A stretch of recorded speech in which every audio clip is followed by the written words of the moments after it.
Yo, what's up? We are back with another episode of Too Much Fantasy Football. You are here on the Fantasy Football Advice Network. It's Brian, it's Brennan, it's mock draft time. How we doing tonight? Doing good, man. I'm really stoked to do a mock draft. Haven't done one yet, so I'm kind of curious to see where everyone's kind of all falling. I know we've done some best balls, but a little different for redraft.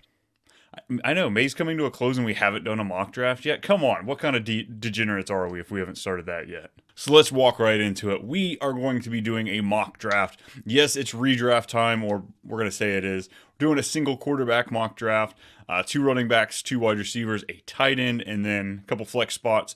Probably going to go to like around 12-ish, depending on how long-winded these answers get. But Yeah. we're looking at, I've got the 4 spot, and Brennan, you're down there at the 11. Here, hmm you like it down there at the turn this year?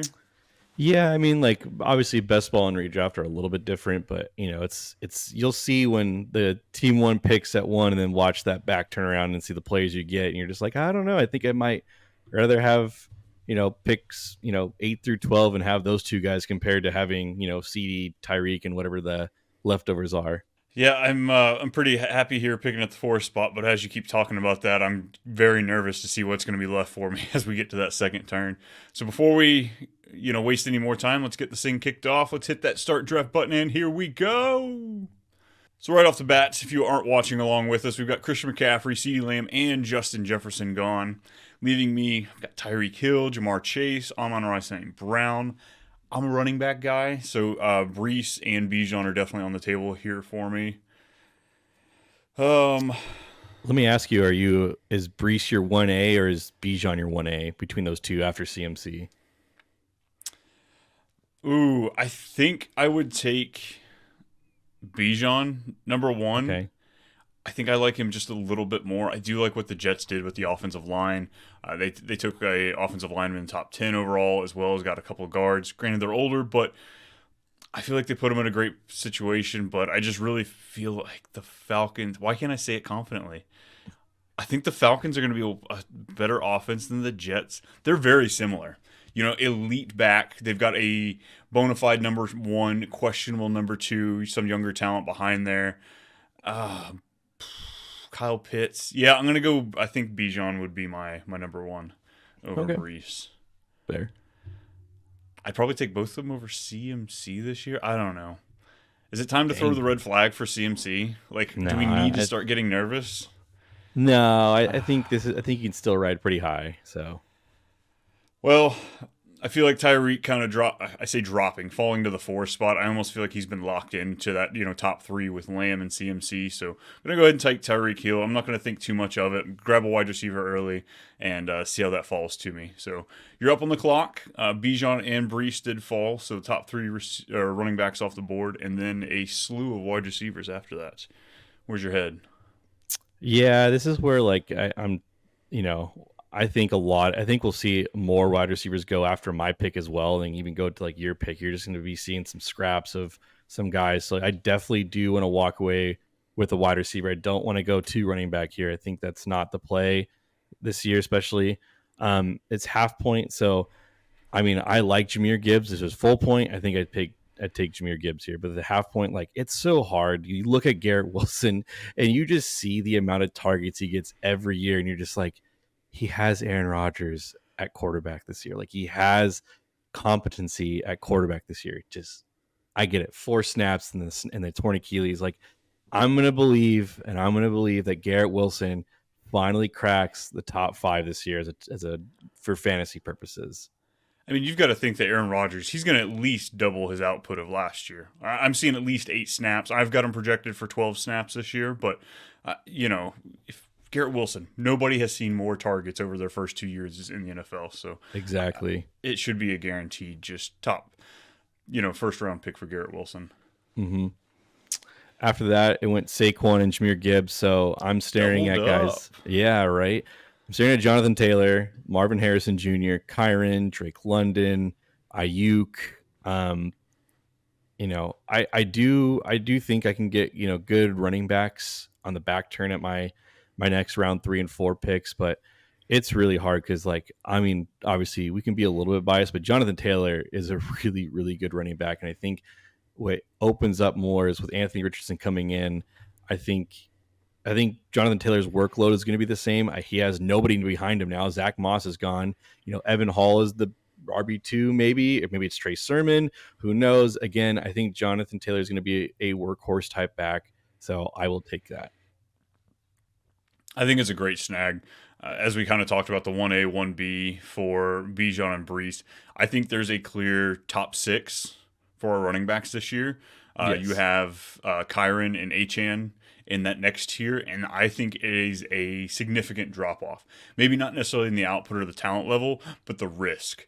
The risk that comes with these next guys like Josh Jacobs, like Travis Etienne, like Derrick Henry. I mean, it's, there's an argument for all of them. All of them have their question marks, and I think that's why, as you kind of talked about, we're going to see a lot of wide receivers come because they feel safer, I guess. They don't feel like you're really rolling the dice. But when it comes down to it, second round, third round's usually a 50% hit rate, even in redraft. So, like, second round's not that much better. So, manage expectations, and maybe we should be swinging for the fences with these running backs here, even though, their output. I'd say for my philosophy, your first 2 picks should be safe and solid. Like, they should just be like, no doubts, whatever they are, they're locked into that role. There's no questions about it. There's no like, ooh, maybe. Like, it's still weird seeing Devon Achane here because he is the biggest question mark.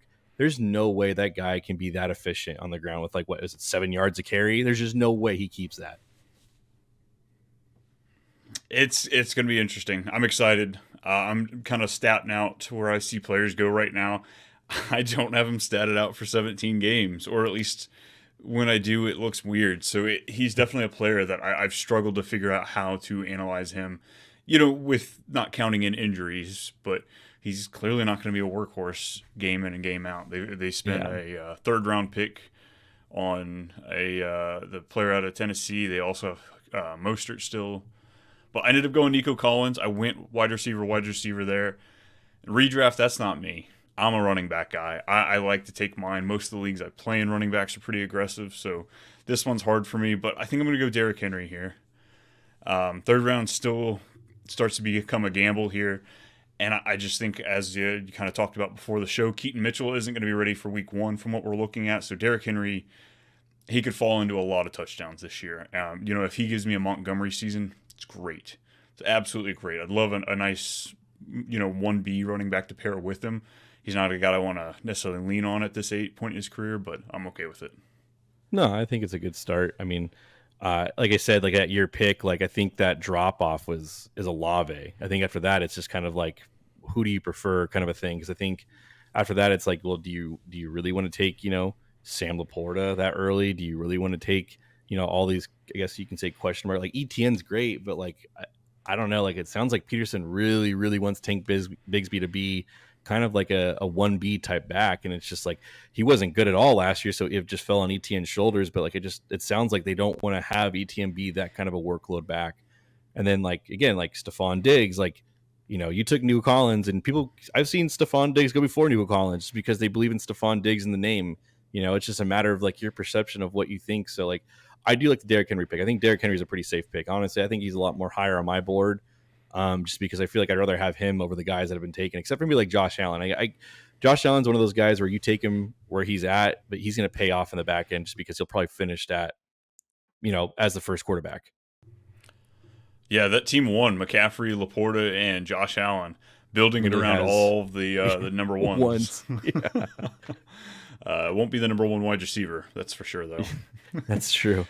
So you got Garrett Wilson and Jonathan Taylor. You're up on the board. We're looking at the likes of Malik Neighbors, handful of quarterbacks, Pacheco, Cooper Kupp, Devonta Smith, DK. Who's winking at you from that Q board? Yeah, like it's really hard because like I have a hard time like passing up on like when you see like the premium running backs of Hurts, Jackson, and Mahomes. It's like, man, I just. It's like like you should probably take one, and I think I'm going to. I'm probably leaning towards Hurts. I don't think the tush push is going away. I know they lost Kelsey, but when your quarterback squats over 600 pounds, I think he can push over quite a few people regardless of who's in front of him. Dude, his thighs are bigger than my torso. Dude, he's ridiculously. That's a massive man.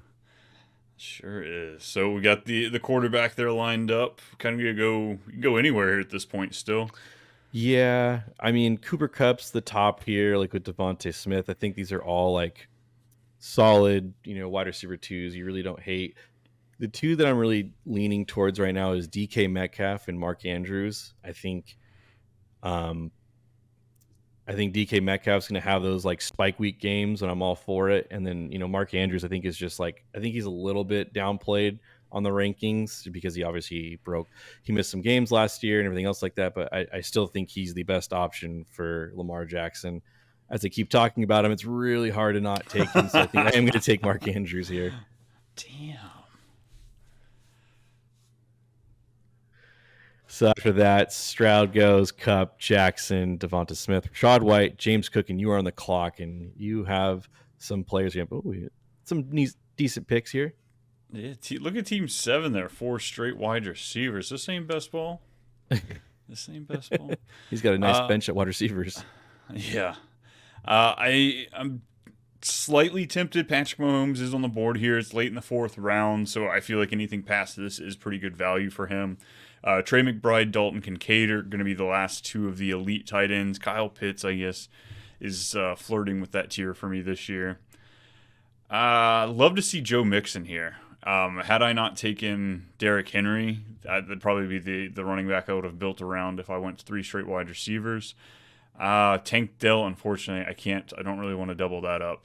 This isn't best ball again. You would still double it up too with Nico Collins and Joe Mixon? I think I'd be willing to. I think this offense is still going to be top 5, top 8, at least long enough that I would flirt with it for a few weeks, that I could recoup my draft value, with some sort of trade of one of the 2 guys.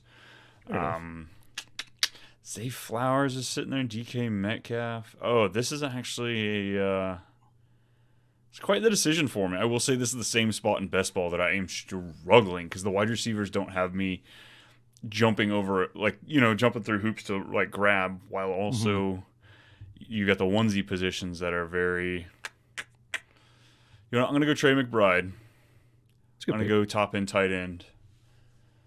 Just because this year I feel like they're falling a little bit more than they typically do, and I don't typically attack tight end early. But if you can get one of these elite ones, I think these are the shots you make. Don't shoot in round 6, 7, 8, 9 for those middling guys. Those are the same as the guys that you get in round 12, 13, and 14. I agree. So McBride, we had all those wide receivers go. Decisions. Yeah, I'm going to double up in Houston. I'm going to go Joe Mixon here. Oh, wow. All right. I'm going to do it. I think he's going to get plenty of work there in Houston. I think this is going to be a top-end offense, and I'm okay going double Houston. Nothing wrong with that. I mean, I don't know if I necessarily would. Like, you got to have that belief in that, like, yeah, Joe Mixon's going to get his no matter what, and Nico Collins is for sure the guy. And I think, like, if you have that belief in it, by all means, go for it. I'm not as high on the Texans offense as most are. Not even being biased. I just think Stroud's ceiling is not where he's going, like where they're taking him. I think he's going to be an excellent quarterback for the NFL, though. I think there's a difference between being really, really good for the NFL and really, really good for fantasy. And I think that's where people will see that this year, possibly. For me, so we had Kyle Pitts, George Pickens, Dalton Kincaid, Kenneth Walker, Amari Cooper, and Rashee Rice. So I'm on the clock here.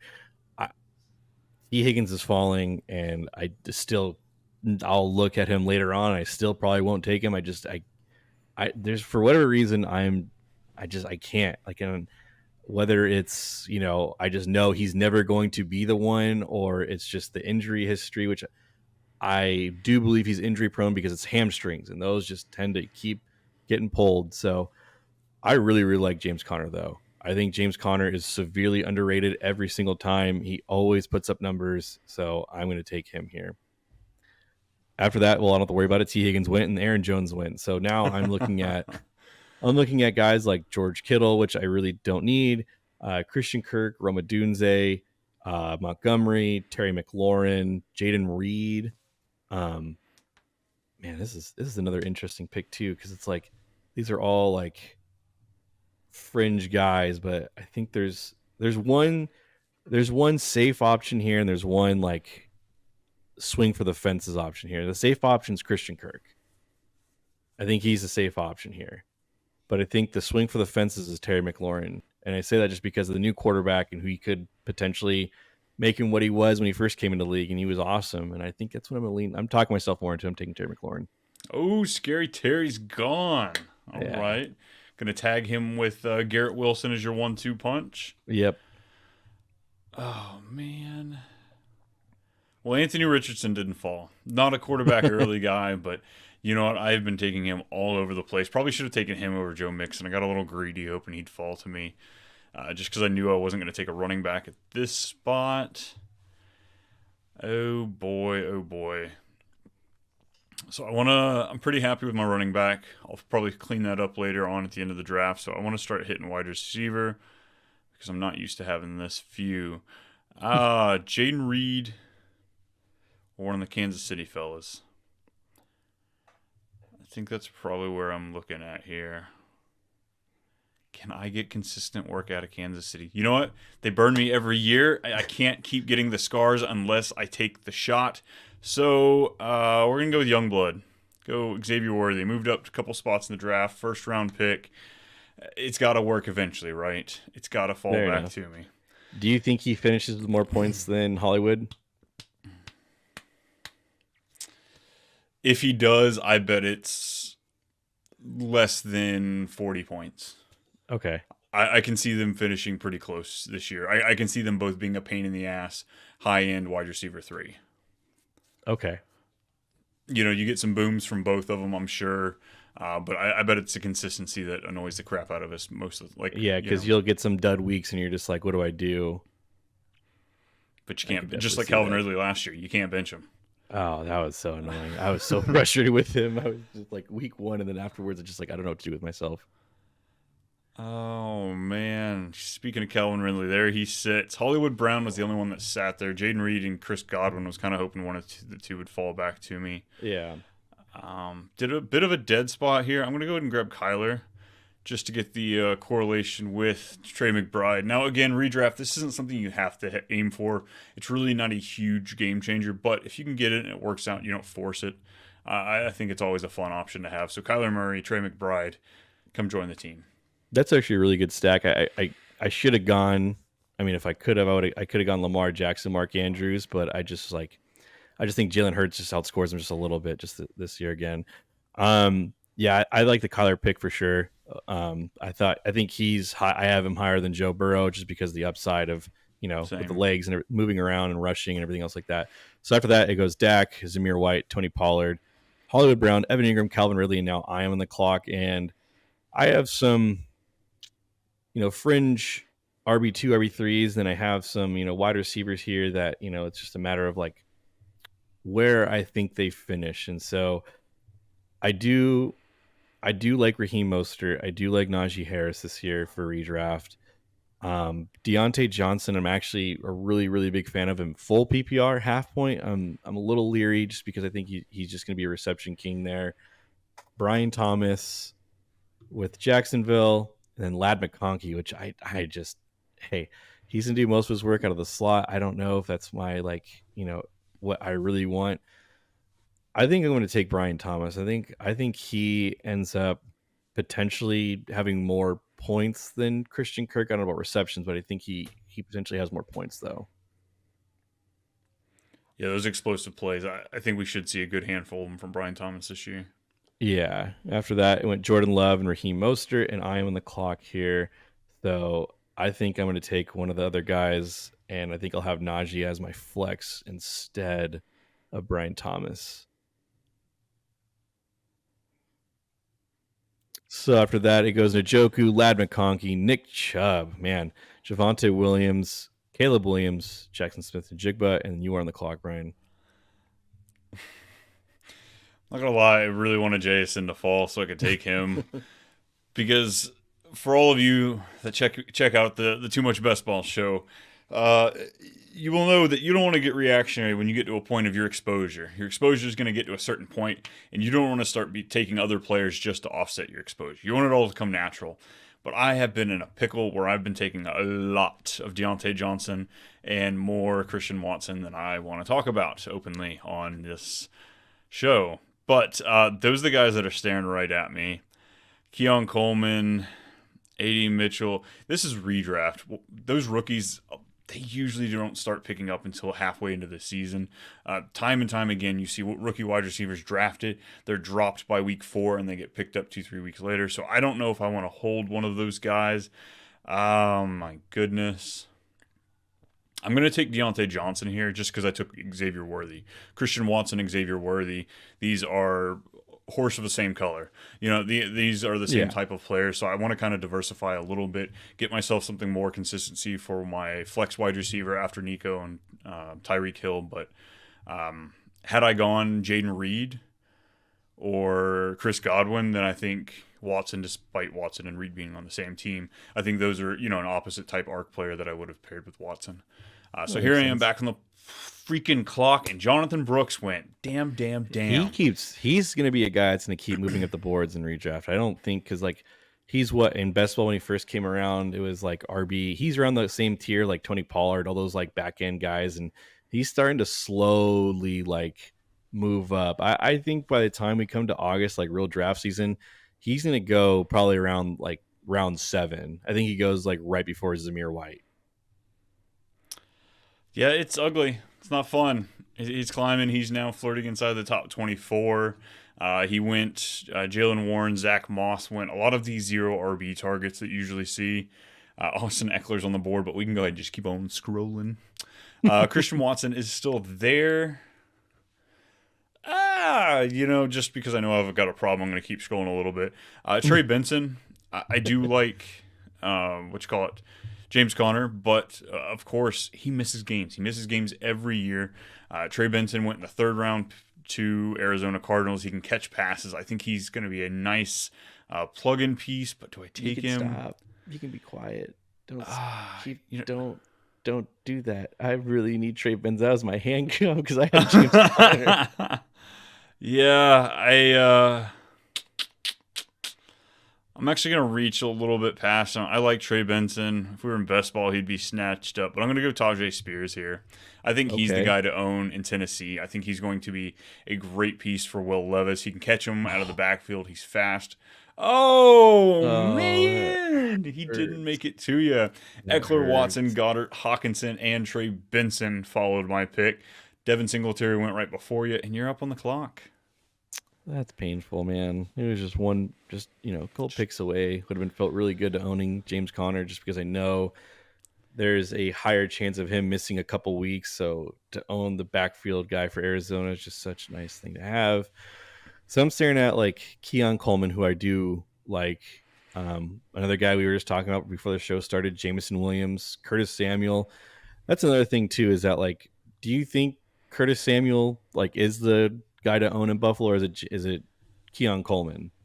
If we're talking for the draft, yeah, I think it's Curtis Samuel. For the season, I think that's up in the air. But if I'm going into the draft for a guy that I'm going to be using for the first 4 to 6 weeks, it's Curtis Samuel over Keon Coleman for me. Okay. Yeah, I just think right here, I'm looking at my team right now. This is where, start filling out your bench or, your flex spot where you feel comfortable. I think I'm going to go Keon Coleman here. I just think he, with Josh Allen asking for you, saying, hey, this is the guy I want. Now, I hope he's a better GM mindset than Patrick Mahomes, because Patrick Mahomes is a terrible GM mindset. His 2 picks he really liked were Clyde Edwards-Helaire and then Sky Moore. So that just gives you food for thought of who he is. He should never be a GM. He's going to be the greatest quarterback ever, but will be the worst GM ever. Picks after me is Dalton Schultz and Tua Tagovailoa. Now I'm on the clock again. I'm still staring at Jameson Williams. I don't really want to own Keon and Curtis Samuel. I don't want to sit there and be I'm going to wait to see which one's the first one. That's not a gamble I really want to take. Brian Robinson, I think he could be a good back. There's Gus Edwards, who I think is a little bit underappreciated with a team ran by Greg Roman. And the more I look at it, the more it just streams at me. I'm going to take the Gus bus. That's right. Hey, that's just the West Coast Derrick Henry is the way I'm looking at him. Exactly. Those two guys and Montgomery. I feel like all 3 of those guys are easy double-digit rushing touchdowns. Wow, a lot of wide receivers here. We had Samuel, Sutton, Jameson, and Dobbs all go. Jaden Daniels, who has been, ever since the draft, been flirting with a top 12 quarterback. Are we getting RG3 vibes here? Should he give us a great electric rookie season? I mean, for people for fantasy purposes, I would take Jaden Daniels over Tua Tagovailoa. I'd take him over Brock Purdy. 100%. I'd take him over Dak Prescott, and honestly probably Jordan Love. Like, do I think he will be a good quarterback in the NFL? I don't know, but do I think he'll be a good fantasy quarterback? Yes, because I saw what he did at LSU, and he's going to run. He will run the football. And granted, people get a little leery when they see, running style quarterbacks, so they tend to get injured a little bit more, but you want to swing for the fences. And I think Jaden Daniels is a guy that can elevate your team. So that's who I would prefer over some of the guys I just listed. Wow, we have reached round 10, 11 turn, and it's starting to get a little funky. I have realized that there's quite a bit of dust on the redraft portion of my brain. I am sucked into best ball mode, but I went AD Mitchell. I'm not saying I'm a huge fan of him this rookie year. I think that it's going to be a very Pittman-based offense, JT-based offense, and then outside of that, it's going to be a roll of the dice. I don't think we're going to have consistency at all. I think you're going to be very frustrated with AD Mitchell. With that being said, though, out of the rookie wide receivers that are going in this area, I think he has the most talent. I think he has the ability where he could begin to command more of a role in this offense than we paid Pittman to be. Not necessarily that he's going to steal the number one position, but I don't think Pittman is a bona fide number one. Like, he is the number one for the Colts, but like, if you put him in competition on some of these other teams, there's 8, 10, maybe even 12 wide receivers that I think are better than Pittman. So it's a hard conversation to have. There's with 32 wide receiver ones in theory. Like, there's obviously some that are better than others, and some wide receiver twos that are better than some, on ones. But like you said, you'd rather have him over some of the other rookie guys like Xavier Legette. Like, I don't really want. I don't. It's just. I don't want to talk down. It's supposed to be a top-end offense. Yeah, it's just Troy Franklin. He was the Capitals a little late. Not my style. I'm looking more and more down here. Yeah, like, it's just like Quentin Johnson, Ricky Pearsall, Brandon Cooks, Josh Palmer. It's just, I think, and Adonai Mitchell was supposed to be a first round pick, but character issues, and then supposedly him having type 1 diabetes is an issue. But Mark Andrews seems to be just fine. It's called getting hangry, folks. Why don't you come around me at 4:30 p.m. before I get dinner? I get pretty pissy too. So, I couldn't imagine a guy with an actual disease that. Come on, let's give him some slack here, folks. But I went Jalen Wright. It's round 11. It's May, and we're rolling the dice early. I feel like he has just as much upside as a lot of the players we're taking at this point. It's supposed to be one of the best offenses. He's a twisted ankle away from being a semi-starter. So give me the guy with extreme speed. Fair enough.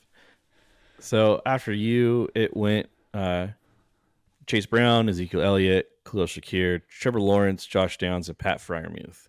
So I'm staring at guys like Mike Dubbs, Jacoby Myers, which I don't think I'm going to own many Raiders players, just because, if they're really going to roll out Aiden O'Connell, that's not what I want to do. I don't want Aiden O'Connell to be the quarterback. Gardner Minshew clearly has a little more competency at quarterback. Xavier Legette, Jerome Ford, which I think he's I love Nick Chubb. I think Nick Chubb's great, but man, that injury was so brutal, and he's in it now. I think it's his second time now. It's had some nasty, gruesome injury to his legs.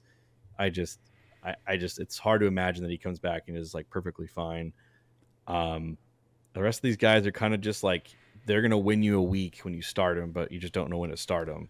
So I think I'm going to take a guy that I think is going to be the starter for Cleveland for the whole season. It's just, you don't know with Nick Chubb, but I'm going to take Jerome Ford.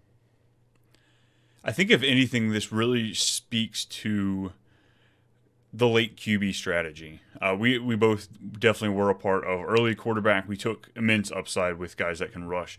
But when you're looking, we're going into round 12. We still have Kirk Cousins on the board. We still have Aaron Rodgers, Matthew Stafford. J.J. McCarthy, of course, rookie. He might not quite be starting, but you still have Baker Mayfield, who was a fringe QB1. I think he might have actually finished the QB1 last year. Deshaun Watson, despite only playing 6 games, still finished in the top 12 3 times out of that. Will Levis should be a year-long starter. Bo Nix, it's getting a little shaky now, my argument. I get it. But we've also seen, Herbert go in the 10th, Goff and Lawrence go in the 11th. So could you imagine what our teams would look like had we only taken one of the onesie positions there early on and cleaning up with guys like this? So yeah, it's a tough look.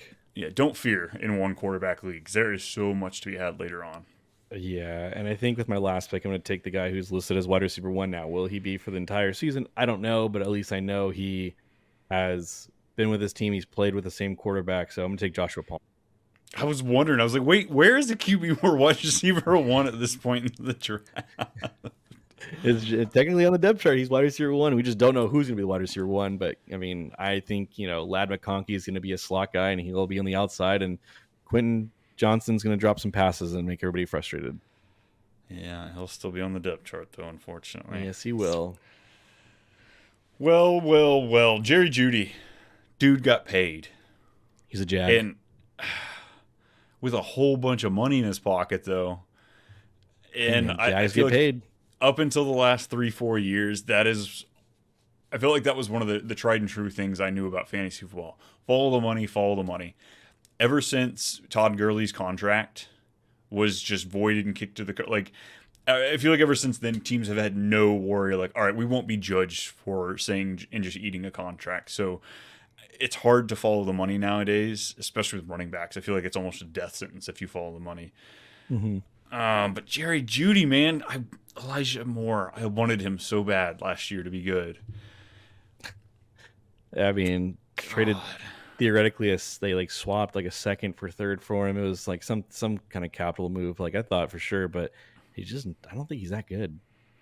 Yeah, I learned that now. Last year I would have loved to have heard that from you. I'm going to take Chuba Hubbard here. I think he might hold on to the starting spot for the first few weeks. But other than that, we've got wide receivers you're shooting a shot on with just who's left.